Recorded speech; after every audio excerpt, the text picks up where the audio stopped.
Isang mapayapang hapon Pilipinas.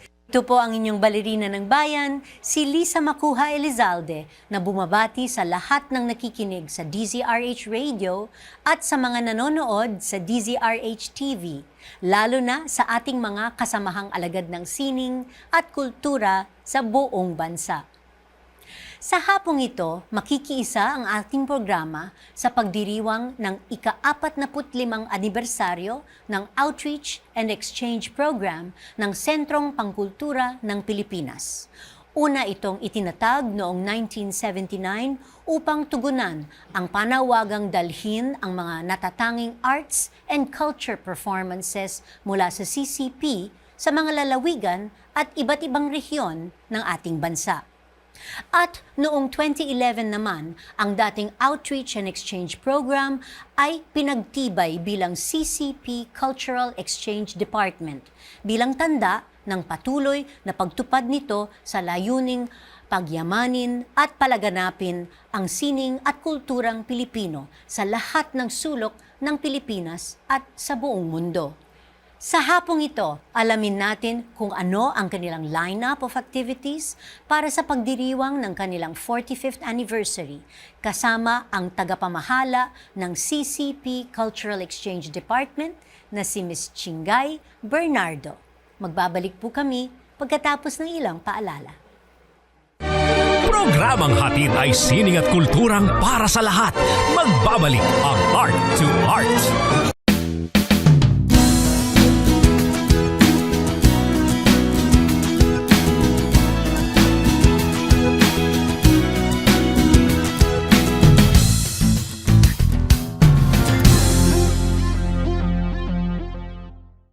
Usapang sining at kultura para sa lahat. Art to Art.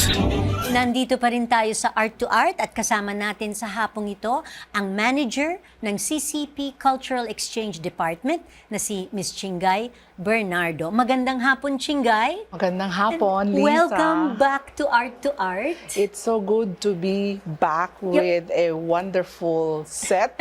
Bagong set, yes. Yes. Veterano ka na ng Art to Art? Medyo. Yeah, kasi nga, I think 10 years ago, nandito ka para i-promote ang 35th anniversary Correct. ng CCP Cultural Exchange Department. Right. At ngayon, 45th anniversary na. Oo. Napakabilis ng panahon. Sobra. Wow, okay. So, Chinggay, bago natin pag-usapan ng iyong anniversary, let's talk first about your personal journey with the Cultural Center of the Philippines. Gaano ka katagal na naging bahagi ng CCP at ano ang una mong naging katungkulan dito?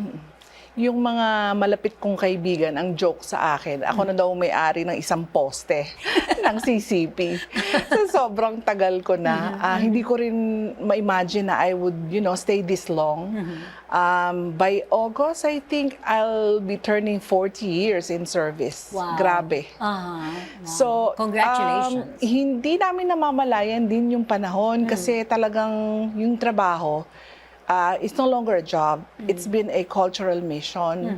So, nag-enjoy kami at the same time, nakikita namin yung impact at saka yung kahalagahan ng ginagawa namin. Kahit mahirap. Sobrang hirap actually. So, I started with folk arts theater. Then, sa PR office, contractual pa ako noon. And then, nagkaroon ng opening sa artistic director's office. I was under our national artist, Lucrecia Reyes Urtula, Andrea O. Veneracion, and then even Dindo Angeles. Yung mga bosses ko were the top-notch people actually in the industry up to now, no? So, nagkaroon ng opening, so I tried it there, natanggap naman ako. Tas, unfortunately, nung EDSA Revolution, nagkaroon ng reorg, and then the folk arts theater management had to be incorporated with the CCP, so nalipat ako. Nalipat ako, fortunately, under the outreach na.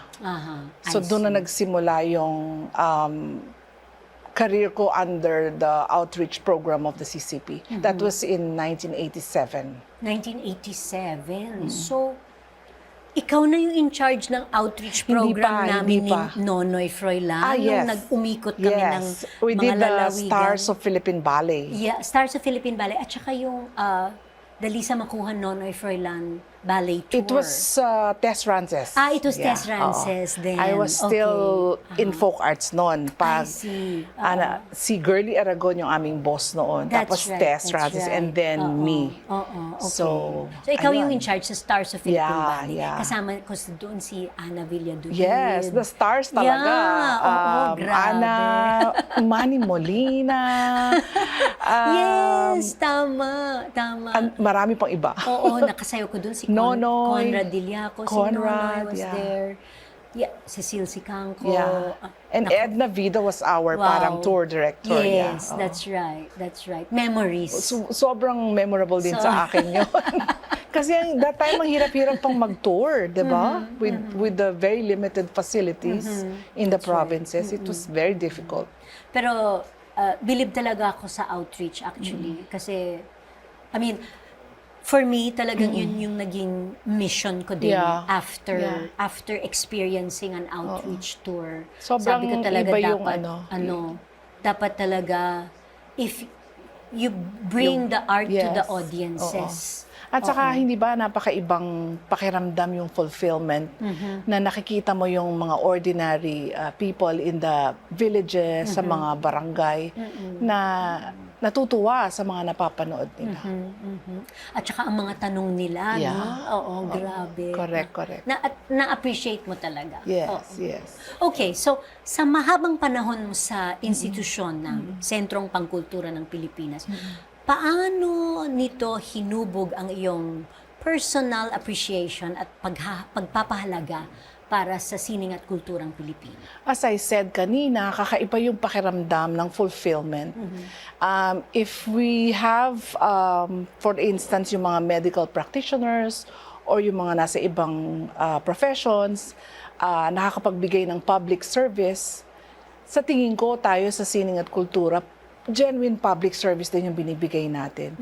Kasi hindi lamang pang material yung fulfillment o tulong na ibibigay natin. It's really life-changing experiences sa mga nakakapanood at nagpa-participate sa mga trainings or mga art appreciation activities na dinadala natin. So, ganun din sa akin. Nung una, syempre, nung nag-uumpisa ka, parang, tatagal ba ako dito? And then now, look. So, sobrang pagpapahalaga at I salute the artists, the Filipino artists in particular, and cultural leaders, workers. Kasi kahit hindi maganda, let's say, ang mga resources or limited lamang, and yet nagpupursige sila para ma-preserve or further develop at saka ma-promote yung kanilang local culture. So my hats off talaga at saka isang malaking palakpak sa bawat manggagawang pangkultura at mga lagad ng sining sa buong bansa. Well, sa ngayon, alam natin, ang main building ng CCP ay kasalukuyang closed for renovation. Correct. At malamang sa susunod na taon pa Yes. ito magbubukas. Correct. So, apektado ba nito ang inyong events para sa anibersaryo ng outreach program? Fortunately for the outreach program, laging sa labas ang aming events. Yung mga nag-hold ng program sa venues ng CCP or sa grounds o sa complex, medyo talagang affected sila. That's why nagkaroon nga ng partnership with other venues in Metro Manila. At the same time, nagkaroon sila ng pagkakataon para mag-outreach din. Nang sabay-sabay kami sa iba-ibang lugar at iba-ibang communities. For instance, I'm sure naririnig yung Philippine Philharmonic Orchestra ay laging lumalabas at pumupunta kung saan-saan. Ganon din yung mga ibang resident companies tulad ng Philippine Madrigal Singers and other artist groups in our network. So, mas dumami ang lumalabas dahil nga wala kaming theater. Yeah. So, on that note, can you tell us ano ang mga activities that you have lined up for your anniversary at ano ang mga magiging tema ng anibersaryo para sa taong ito? Wala kaming itinalagang one theme, no? Pero tuloy-tuloy yung regular programs ng Cultural Exchange Department na outreach programs. Tatlo yun, no? Yung regular touring program which we call the Lakbay Sining. Meron din kaming ugnayan sa sining where we facilitate yung collaboration among regional performing groups all over the country. At meron kaming kaisa sa Sining Partnership Program na sinimulan namin noong 2014. Ito ay we go into a memorandum of understanding with organizations who are interested to partner with us ng matagalan. So 3 years yung isang MOU and renewable, no? Ang mga organizations na naging kapartner namin in the past, naging presenters na rin ng mga outreach programs, yung inuna naming imbitahan during the launch, which was in 2014. We started with 9 organizations which are either local government units, educational institutions, or NGOs. So nagsimula kami with 9 and now I'm happy to say na we already have 68 nationwide. Wow! So in fact, this year is also the 10th year of that program, no? Kaisa sa Sining or KSS. We have 26 in Luzon, we have 19 in the Visayas, and 23 in Mindanao. So meron kaming maraming activities under the Kaisa sa Sining program that involves the cooperation and collaboration of all these 68 members in the network. Isa na doon, kung pwede kong mabanggit, ay we provide regular apprenticeship program para sa mga production, technical, and cultural workers from the regions. Dinadala namin sila dito sa Manila for 2-week to 1-month training under the different aspects of theater and production na madalas hindi available para sa kanila because they're very far from Manila, no? So dinadala namin sila dito under that Kaisa sa Sining program. Okay. All right. So sa extensive mo experience, what are the most yung pinakamalaking mga challenges naman managing a cultural exchange program? Ulitin ko siguro yung sinabi ko nung nandito ako for our 35th kasi continuing yung challenge eh. Every season iba-iba pero parang yun pa rin, no? Yung lack of facilities, yung not enough resources. Pero ang pinakamagandang development din over the years, mas dumadami yung supporters in many different forms. Hindi lang naman funding, no? Marami din yung tumutulong. On their own, they do their own activities. So, ibig sabihin, yung national institution na katulad namin or ng NCCA, hindi na talaga kinakailangang umikot or magbabad sa regions to implement this program. Sila mismo may mga kusa na sila. Ang dami-daming initiatives. In fact, this last February, yung National Arts Month, nakakagulat na even yung smallest municipalities, meron silang National Arts Month celebration. So it goes to show na talagang malaki na ang in-improve natin in terms of giving importance to the role of art and culture in our community development. So, yung challenge ko naman as a manager of this cultural exchange, our department remains very small. I only have 6 staff under me, and you'll be surprised yung mga ibang tao nagtatanong, how do you even implement national programs? Ang sagot ko doon, kasi marami na kaming partners nga. Marami na rin katuwang at kaisa sa pagsasagawa ng mga programa. So, we're just really facilitating. Hindi na kami talaga yung nag-i-implement ng from the first to the last detail of every project. Ang dami ng supporters and partners. Yun yung maganda. Yun yung actually pinakamaganda pag nag-uulit, di ba? Pag nag-uulit, tapos you learn from experience and it gets better and better. Ang sarap. Yes. Marami pa po tayong pag-uusapan kasama si CCP Cultural Exchange Department Manager, Chinggay Bernardo. Dito pa rin sa Art to Art, magbabalik po kami pagkatapos na ilang paalala. Programang hatid ay sining at kulturang para sa lahat. Magbabalik ang Art to Art. Schedule ng mga inaabangang konsyerto. Update sa mga magagandang panoorin sa mga tanghalan at teatro. Narito na ang Art to Art Calendar. Narito ang ating arts calendar. Sa panitikan, ipinagdiriwang ang Abril bilang buwan ng panitikan sa pangunguna ng Pambansang Komisyon para sa Kultura at Mga Sining o NCCA, Komisyon sa Wikang Filipino at Pambansang Lupon para sa pagpapaunlad ng aklat o National Book Development Board, Philippines. Ngayong taon, ang tema ng pagdiriwang ay ang panitikan at kapayapaan na may layuning magbigay daan sa malayang pagtalakay kung ano ang mga kahalagahan at kontribusyon ng panitikan sa pagpapanatili at pagpapalaganap ng kapayapaan sa bansa at sa mga komunidad. Para sa mga kaganapan at iba pang impormasyon, bumisita sa website na ncca.gov.ph.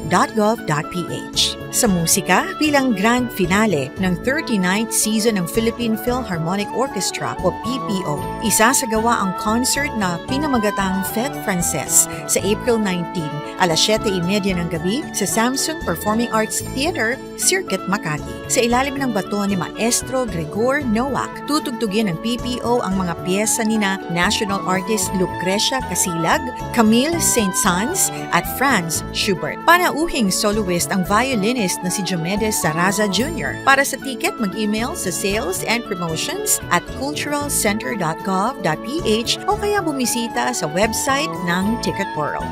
Inihahandog naman ng Manila Pianos Artist Series ang concert series na Mozart 2024. Isang year-long celebration ng isa sa pinaka-maimpluwensyang composer ng classical period na si Wolfgang Amadeus Mozart. Magsisimula ang series ngayong April 21, alas 6 ng gabi sa isang concert na magtatampok sa pianist na si Moses Lee, clarinetist na si Franz Jensen Andra at mga miyembro ng Taytay Youth Philharmonic Orchestra. Mapapanood ito sa Manila Piano Showroom, 4th floor, Ronac Lifestyle Center, Paseo de Magallanes, Makati City. Para sa karagdagang impormasyon, bumisita sa Facebook page ng Manila Pianos Artist Series.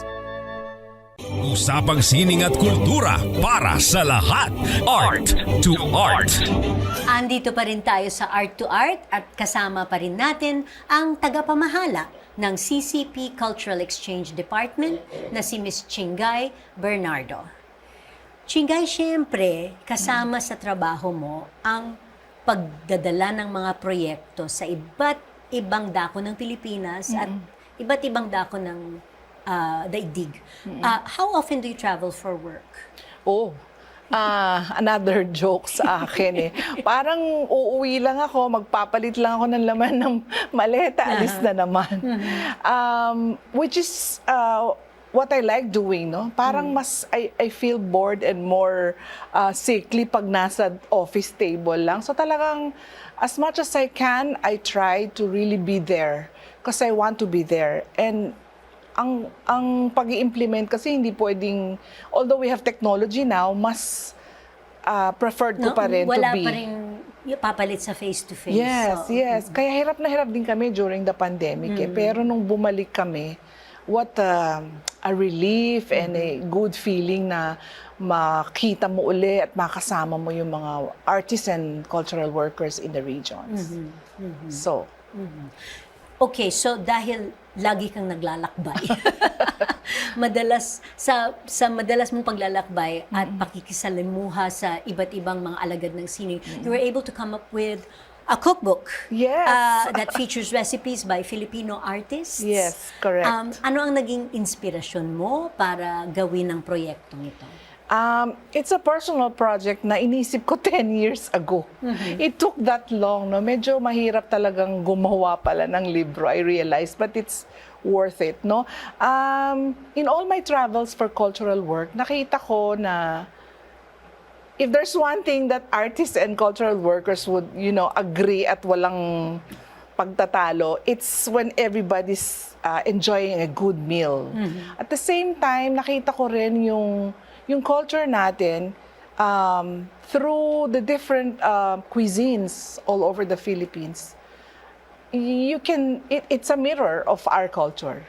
So, maraming sayaw, maraming musika, maraming tula, at even productions on stage na inspired from what people produce, no? So, for example, yung mga folk dances. So, nakita ko kung gaano ka-importante yung pagkain sa lahat ng communities.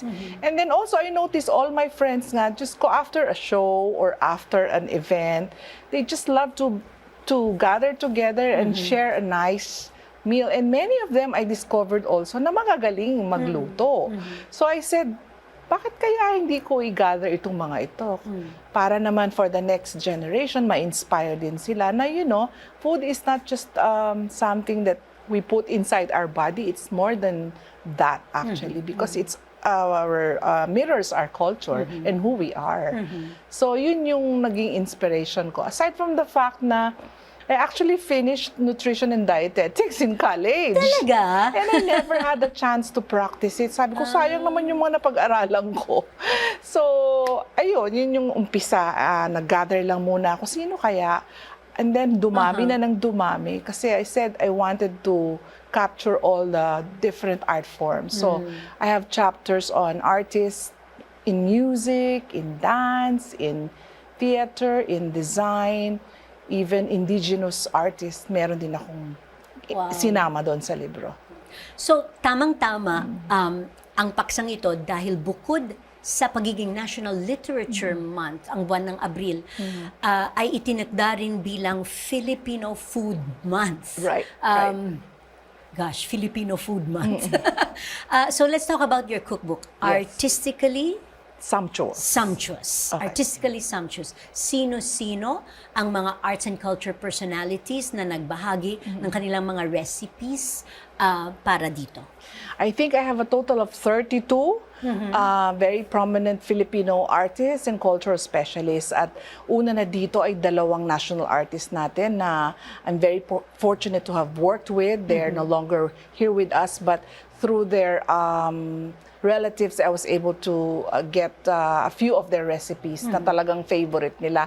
Si Professor Andrea Veneracion, National Artist for Music, and Lucrecia Reyes Urtula, National Artist for Dance.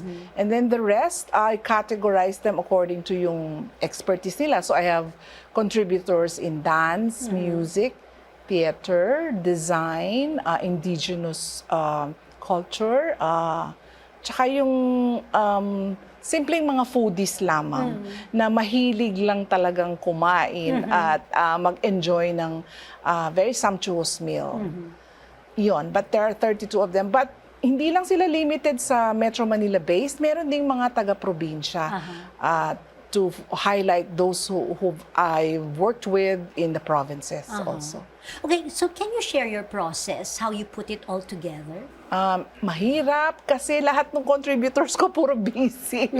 So number one, the reason why it took that long also kasi I couldn't really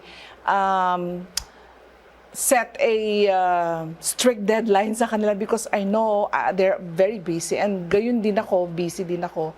So I was doing this in between my work for outreach also. So medyo pag may konting free time lang ako, saka ako nabibigyan ng pansin. Pero it all really started with working with these artists and sharing a meal or two with them. Sometimes in their beautiful homes and kitchens and dining tables. Sometimes when we are abroad or in the regions, touring. So doon ko na-discover na marami pala sa kanila ang mahuhusay talagang magluto at very unique din yung kanilang recipes. The recipes featured are not really all original. Some are just innovations of an original. Some are inspired from another recipes, but prepared from the heart talaga ng mga bawat isang contributor. Just to give an example, former CCP President and Artistic Director, Mr. Nestor Hardin, has also a contribution. And I had a chance to document. Nagluluto pala si Ness, hindi ko alam. Not too many people know. Actually, discovery din ito sa akin, no? Kasi hindi lamang nalaman ko na mahilig silang kumain, meron silang mga sariling styles of preparing their meals. I also have Dr. Raul Sunico, who not too many people know that can really, prepare a very, very nice and delightful meal. Yung specialty niya, nare-remember ko, ay minana pa niya sa kanyang mother and grandmother, yung braso de Mercedes niya. You should try it. Meron nga siyang famous recipe Yes, ngayon, and he gives it away, I think, to close friends of Yes, him kapag holidays. Sino pa ba? Chris Meliado also shared his. Monino Duque is also here. TV stage film actors like Noni Buencamino and Charmaine Centinera. Ganun din si Isay Alvarez and Robert Senya, whom I have worked and traveled with around the country and abroad. So, na-discover ko talaga yung mga hidden talents nila in the kitchen. Can you share a personal experience traveling around the Philippines and discovering the diverse cuisine? Ano ang ilang mga karanasan o lutuin na naging espesyal para sa'yo in your travels? Siguro yung isa, yung from another cultural treasure ng Bulacan naman. At dalawa sila actually. Si Nanay Luz Ocampo ang tawag sa kanya. Siya yung nag-iisang indigenous artist that do fruit carving. At the same time, siya yung prominent din na nagpe-paper cutting, yung tawag ay yung burda. Ginagamit ito for decorations ng mga pastillas noon, unang panahon pa. So, nakita ko kung gaano niya kamahal yung kanyang art and craft na kahit at a very frail age of 80 plus, she still does the paper cutting at saka yung pagbuburda ng Japanese paper at saka yung fruit carving nga na maraming sa generation ngayon hindi na alam pero ang galing-galing niya, very natural. The other one is Tita Mila Enriquez. Wala na rin siya sa piling natin pero we presented her in Washington, D.C. sa Smithsonian Folklife Festival. Kasi siya din yung nag-iisang food historian sa bansa natin na alam niya yung mga favorite food ng mga heroes like Andres Bonifacio. She lived until about 90 plus din eh. And doon ko na-discover din yung history of our food also through her. So, marami kaming mga food demonstrations and showcases na ginawa featuring her book also on the history of mga favorite food nga ng heroes, no? So, hindi ko malilimutan itong dalawang national treasures natin, katulad ni Tita Mila and Nanay Luz Ocampo. Nagugutom tuloy ako sa Correct. Nakikita This is for you. Artistically sumptuous. Nakikita ko yung mga picture. Yes, yes. Nakakagutom. Oo. Wait, so balik tayo. Bilang manager ng Cultural Exchange Department ng CCP, paano mo nakikita ang papel ng pagkain sa pag-promote at sa pagpapahalaga ng ating sining at kultura? Oo. Kaya nung nasabi ko kanina na yung pagkain natin, hindi lamang dyan para bigyan tayo ng isang moment of kaligayahan or nourishment, no? It's more than that. Yung history natin, pwede nating i-trace sa mga pagkain na ating pinoproduce, pine-prepare at sineserve yung sa pamilya at sa ibang members ng community. And now, sa buong mundo, medyo talagang underrated yung Filipino cuisine. Pero napaka-diverse at napaka-sarap ng ating mga flavors and ingredients available na dito lamang makikita. So I think it's high time na makilala na siya sa buong mundo. At marami naman sa ating mga chefs and culinary experts ang gumagawa ng iba't ibang initiatives para mangyari yon. And that's something that I look forward to seeing one day, Filipino cuisine will really be at par or ka-level ng mga tulad ng mga Thai or Vietnamese, no? Di ba? So, yun yung isang gusto kong makita. And I think we're nearing that. Yeah. We're nearing that. At bago tayo magtapos, can you invite everyone to the upcoming activities of the CCP Outreach? Sige.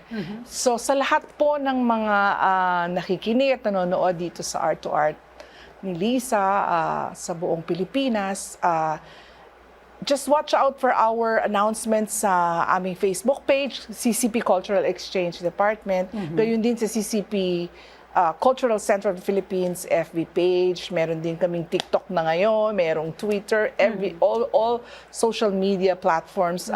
Doon namin regularly ina-announce yung mga events namin. But for sure, we will be all over the country again. And hopefully, some international engagements also. At Galing. para sa Philippine arts and culture pa rin ang ating focus, no, to promote and to tell the world na how great our artists and cultural workers are. Well, maraming salamat, Thank you Chinggay, also. sa muling Salamat. pagbisita mo dito sa aming Salamat programa. for not forgetting us to be And invited. how can I forget? Congratulations on your 45th anniversary of the CCP Cultural Exchange Department. And of course, congratulations as well on the Thank you. successful launch of Artistically Sumptuous. So, for those who are interested, saan makakabili ng kopya ng Artistically Sumptuous? They can just send a message to my Facebook account. Limited lang kasi yung copy, so I really just offer it to friends and colleagues and whoever is interested. So, send me lang a message. So, Chinggay Bernardo. Carmencita Hazareno Bernardo is my Facebook account. Carmencita Hazareno Bernardo. All right. For a copy of Artistically Sumptuous. Yes, thank you. Maraming salamat. Salamat Chinggay. din. And happy anniversary also to Art to Art. Thank you. Okay. Thank you. Hanggang sa susunod na linggo, samahan ninyo kami ulit dito sa Art to Art, kung saan ang usapang sining at kultura ay para sa lahat. Ito po ang inyong balerina ng bayan, si Lisa Macuja Elizalde, nagpupugay sa artistang Pilipino.